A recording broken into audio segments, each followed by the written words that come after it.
प्रिय विद्यार्थियों, पूर्व के वीडियो में हमने अरस्तु के सिद्धांतों के बारे में पढ़ा था कि अरस्तु के दार्शनिक सिद्धांत पर किस किस का प्रभाव पड़ा। आज हम पढ़ेंगे कि अरस्तु ने राज्य की उत्पत्ति और प्रकृति का क्या सिद्धांत दिया है। अरस्तु ने अपने जो ग्रंथ है पॉलिटिक्स में, उसने राज्य की उत्पत्ति, उसके स्वरूप और उसके लक्ष्य के संबंध में विस्तृत चर्चा की है। अरस्तु का मानना था कि मनुष्य एक सामाजिक तथा एक राजनीतिक प्राणी है और उनका कहना था कि मनुष्य का अस्तित्व और विकास राज्य में ही संभव है। और वह जो उस वक्त सोफिस्ट थे, जो मानते थे कि राज्य मनुष्य निर्मित कृत्रिम संस्था है, लेकिन अरस्तु ने सोफिस्टों के विचार का खंडन किया और उसने माना कि राज्य एक स्वाभाविक संस्था है जो कि ऐतिहासिक विकास का परिणाम है। अरस्तु राज्य के उत्पत्ति के बारे में समझौता सिद्धांत या तथा दैवीय सिद्धांत का खंडन करता है और वह उसे एक ऐतिहासिक विकास का परिणाम मानता है। ऐतिहासिक विकास के अंतर्गत उसका मानना है कि राज्य की शुरुआत परिवार से होती है। किसी भी मनुष्य की दो मूलभूत आवश्यकताएं होती हैं, जिसमें पहली आवश्यकता होती है भौतिक और दूसरी होती है प्रजनन की आवश्यकता। भौतिक आवश्यकताओं की पूर्ति के लिए अरस्तु का मानना है कि व्यक्ति दासों के संपर्क में आता है तथा प्रजनन की आवश्यकता के कारण स्वामी और स्त्री परस्पर एक दूसरे के संपर्क में आते हैं। इस तरह से अरस्तु का मानना था कि मुख्य रूप से स्वामी, स्त्री और दास वह पहला सामाजिक संगठन जिससे कुटुंब का निर्माण होता है। इसी कुटुंब से ग्राम का, फिर ग्राम से राज्य की उत्पत्ति होती है।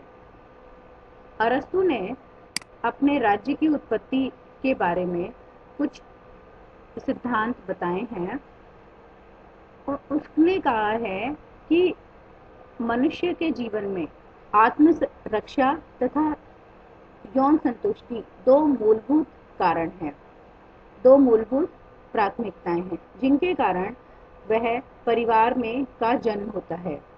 चूंकि परिवार व्यक्ति की समस्त आवश्यकताओं की पूर्ति नहीं कर सकता है, इसलिए सामाजिक आवश्यकता की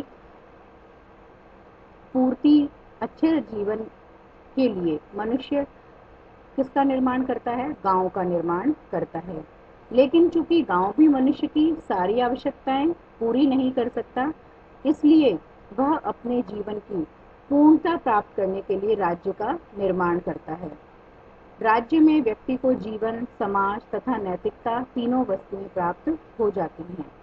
राज्य में ही व्यक्ति की उच्चतम आध्यात्मिक क्षमता का विकास होता है। अतः ये कहा जा सकता है कि अरस्तु के अनुसार राज्य का अस्तित्व केवल जीवन के लिए नहीं बल्कि उत्तम जीवन जीने के लिए होता है। इस प्रकार राज्य ही व्यक्ति को सच्चे अर्थ में पूर्ण मनुष्य बनाता है। दूसरी मान्यता ये है कि किसी वस्तु का अंतिम रूप ही सही होता है। मतलब अरस्तु क्या होता है कि जो दिखाई देता है उस पर विश्वास करता है, मतलब वस्तु पर का विश्वास करता है। तो अरस्तु का मानना था कि राज्य मनुष्य का सच्चा स्वरूप है। मनुष्य पशु नहीं है, वह पशु से अलग है क्योंकि वह लॉजिकल होता है, जो वो रैशनल लॉजिकल प्राणी है।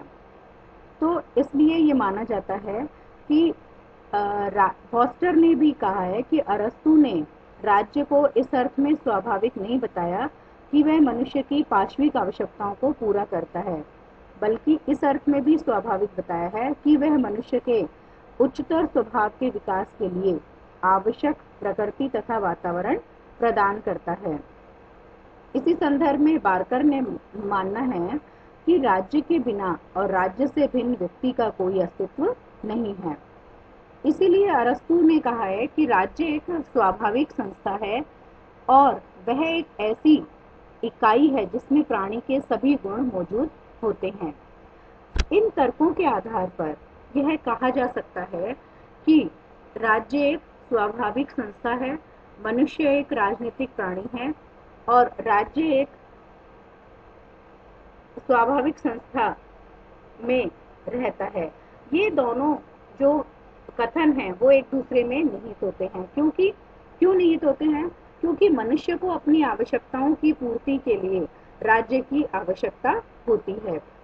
इसीलिए ये माना है कि मनुष्य जो है वो रैशनल प्राणी है, पूरी तरह से पाशविक नहीं है। और इसीलिए ये जो राजनीतिक चिंतन के इतिहास में ये अरस्तु की एक महत्वपूर्ण देन है।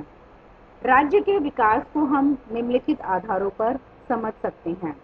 जैसा अभी मैंने आपको बताया कि अरस्तु ने प्रारंभिक कड़ी परिवार को माना है, कुटुंब को माना है, जिसमें उसने पति पत्नी संतान के अतिरिक्त दास को भी शामिल किया है, क्योंकि उसका मानना था कि दास जो है वो मनुष्य की आवश्यकता पूर्ति, भौतिक आवश्यकताओं के लिए जरूरी है। इस तरह से कि धीरे धीरे जब प्रजनन के द्वारा परिवारों की संख्या बढ़ती है तो उनके साथ साथ उनकी आवश्यकताओं में भी वृद्धि होती है और जो परिवार होते हैं वो धीरे धीरे क्या होते हैं, कुटुंब का रूप ले लेते हैं। और इससे क्या होता है, कुटुंब से गांव बन जाता है और गांव से राज्य का निर्माण होता है। अरस्तु ने माना था कि जब अनेक परिवार एक साथ रहते हैं तो उनके साथ साथ रहने से उनकी आवश्यकताओं की पूर्ति हो जाती है। और इसीलिए वो मानता है कि जो इस अगर रक्त संबंध वाले परिवार में जो सबसे बुजुर्ग व्यक्ति जो होता है वो राजा की तरह कार्य करता रहा होगा और गांव स्तर पर मनुष्य अपनी न्यूनतम आवश्यकताओं के साथ ही अनेक मनोरंजन, धार्मिक उत्सव तथा विकसित आर्थिक आवश्यकताओं की पूर्ति भी करने लगता है और जिससे कि राज्य की पृष्ठभूमि तैयार हो जाती है। तो अब हमें समझ लेना चाहिए कि वास्तव में अरस्तु का क्या मानना था। अरस्तु का कहना था कि मनुष्य अकेला नहीं रह सकता है, वह उसको अपनी भौतिक आवश्यकताओं के लिए तथा अपनी प्रजनन की दृष्टि से परिवार की आवश्यकता होती है। परिवार जहाँ इकट्ठा एक साथ रहता है, रक्त संबंधी होते हैं, फिर वह एक कुटुंब बन जाता है, कुटुंब से ग्राम का निर्माण होता है और ग्राम से राज्य का निर्माण होता है। इस तरह से अरस्तु ने का मानना था कि मनुष्य ने अपनी आवश्यकताओं की पूर्ति के लिए प्रथम परिवार, फिर ग्राम और अंत में राज्य की आवश्यकता अनुभव की है।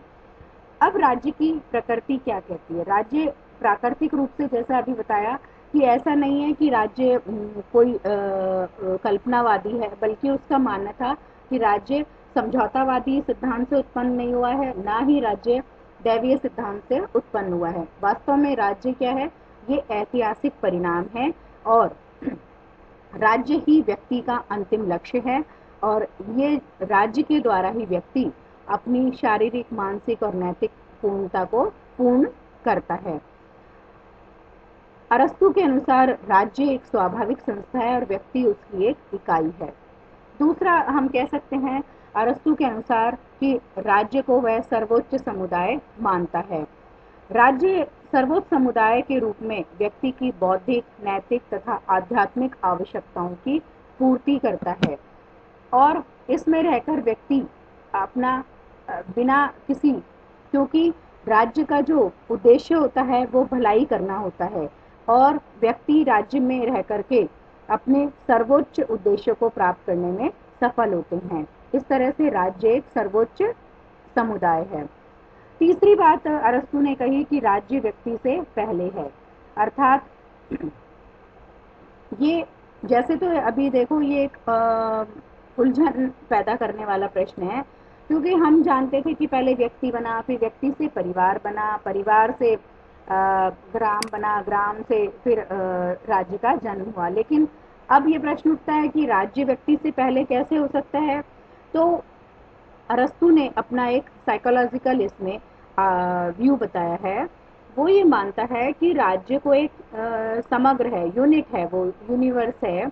तो उसका मतलब ये है कि यदि हम इस राज्य को नष्ट कर देंगे तो व्यक्ति का अपना कोई अस्तित्व नहीं बचेगा। तो इसीलिए उसका मानना है कि किसी वस्तु का जो अंत ही होता है वो उसका सच्चा रूप होता है। इसलिए उसने कहा कि राज्य व्यक्ति से पहले आता है। समझ गए मेरी बात को? क्योंकि राज्य न केवल व्यक्ति से पहले आता है बल्कि अन्य समुदाय से भी पहले आता है। वह व्यक्ति की अंतिम परिणति होता है। क्यों? क्योंकि व्यक्ति का अंतिम रूप से जो विकास है वो राज्य में ही होता है, इसलिए राज्य व्यक्ति से पहले होता है। नेक्स्ट आता है इसमें, state is organic in nature, मतलब एक ऑर्गेनिक नेचर होता है, सावयवी जीवधारी होता है। क्योंकि उसमें क्या होता है कि राज्य के अंदर विभिन्न अंग होते हैं, है ना। तो अंग का मतलब व्यक्ति होते हैं, और ये जो अंग होते हैं उनका अलग अलग कार्य होता है। अब हमने बताया कि राज्य जैसे व्यक्ति से मिलकर के बना होता है, परिवार से, ग्राम से, कुटुंब से। इस प्रकार क्या होता है कि विभिन्न व्यक्ति अलग अलग रूप में, अंग के रूप में राज्य पर ही आश्रित होते हैं। अगर आपका कोई बॉडी का पार्ट है, कोई दर्द है, हाथ टूट जाता है या पैर टूट जाता है, तो क्या होता है, पूरी बॉडी काम करना लगभग बंद सा कर देती है। तो इसी तरह से यदि परिवार खत्म हो जाते हैं या व्यक्ति कहीं कोई गलत काम, तो उससे क्या होगा, राज्य का कंट्रोल भी खत्म हो जाएगा और राज्य का अस्तित्व भी खतरे में पड़ जाएगा। तो ऐसी स्थिति में क्या होता है कि राज्य एक सावयवी अंग बताया गया है। फिर है, राज्य एक सेल्फ सफिशिएंट है, मतलब कि आत्मनिर्भरता का गुण है। क्योंकि हम मानते हैं कि मनुष्य की जो आवश्यकता की पूर्ति है, उसका शारीरिक, बौद्धिक, नैतिक, मानसिक सब तरह का विकास राज्य में रहकर ही संभव होता है। राज्य की उत्पत्ति जीवन की आवश्यकता के कारण हुई है और उसकी जो सत्ता है अच्छे जीवन की प्राप्ति के लिए ही बना हुआ है। तो इस तरह से ये माना जा सकता है कि राज्य में रहकर ही व्यक्ति समस्त अभावों को समाप्त करके अपने जीवन को सुखमय बना सकता है। नेक्स्ट आता है कि विविधता में एकता, कि जैसे अरस्तु ने क्या है कि ये माना था कि जैसे उसने माना कि हमारे जो विभिन्न अंग होते हैं शरीर के, ठीक उसी प्रकार से राज्य एक सावयवी अंग है। जैसे किसी एक पैर में कांटा चुभने पर उसकी अनुभूति हम सारे शरीर को अनुभव होती है, ठीक उसी प्रकार से अरस्तु का कहना था कि व्यक्तियों की एकता राज्य में होनी चाहिए। ऐसा नहीं है कि अगर कुछ व्यक्ति तो बहुत सुखी रह रहे हैं और कुछ व्यक्ति बहुत दुखी रह रहे हों, बल्कि उसने एकता का समर्थन किया है। जबकि प्लेटो ने खुद ने राज्य में अलग अलग ग्रुप बनाए थे कि उत्पादक वर्ग होना चाहिए, दार्शनिक वर्ग होना चाहिए, शासक वर्ग होना चाहिए, है ना, तो इस सैनिक वर्ग। तो इस तरह से अरस्तु ने इस तरह के वर्गों की बात नहीं कही है, और उसने सब विभिन्नता में एकता की बात का होना आवश्यक बताया है।